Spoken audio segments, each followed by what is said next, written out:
bunch of severe thunderstorms rumble across the east tonight, bringing damaging winds, hail, and heavy downpours. And a pattern change this week brings a big change in weather for most areas across the country. We'll tell you what to expect. WeatherScope Tonight is next. For a scope of coverage you won't find anywhere else, this is WeatherScope Tonight. Big weather changes in the week to come with cool air moving east. The heat moves west. And for most of us, no matter what the change is, it's probably welcomed. We'll tell you about it. Thanks for tuning in to the Weather Channel. I'm Mike Seidel. And I'm Terry Smith. And those changes are already under works, but it's going to take a while. Already, though, we continue to see the severe weather in the eastern U.S. Yesterday was a rough day down into Florida, as some of the scenes here will show. A tornado that touched down in Polk County, Florida yesterday damaged a number of homes in the area. Polk County is just east of Tampa. Thunder showers today hampered the cleanup effort, but it looks like a chance for more strong to severe thunderstorms tonight and tomorrow across the area. So folks there, you just want to kind of be on the lookout for some rough weather here. Let's show you where we had the strong thunderstorms yesterday. Number of places, particularly in the southern plains, Texas. Man, you got hammered yesterday. Today, well, yesterday too in the east, and then the tornado activity we mentioned into Florida. Today, the severe weather primarily is out ahead of this frontal boundary, so generally it's confined to the eastern U.S. We have a number of watches that are still in effect. Southeastern sections of Pennsylvania, Philadelphia, parts of Washington, D.C. and Baltimore, and then down into the deep south. We're still looking at the potential here for some severe weather. Latest thunderstorms, pretty heavy here in eastern Pennsylvania. Philadelphia, you're getting some rain, but some heavier rains down toward D.C. and Baltimore.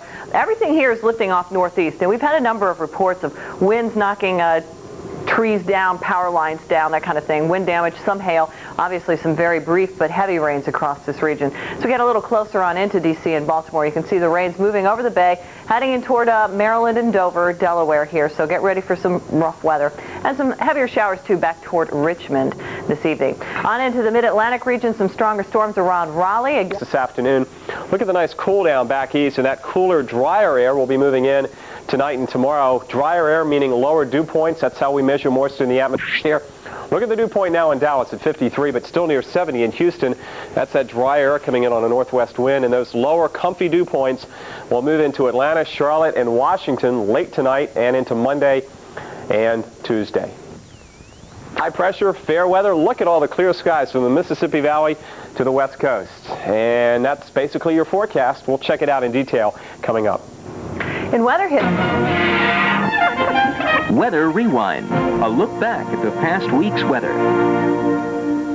After threatening the Gulf Coast during the weekend, Hurricane Allison was downgraded to a tropical storm as it made landfall Monday morning in Florida.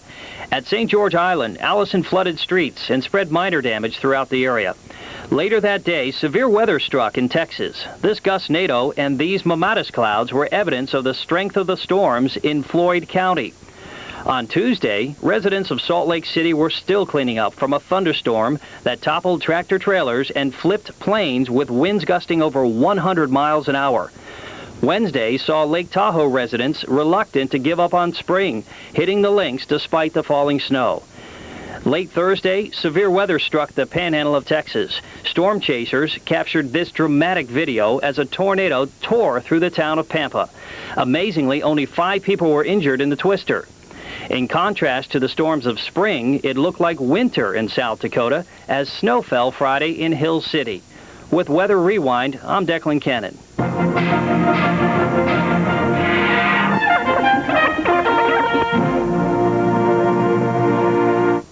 And our watches and warnings going out to you if you're on cable.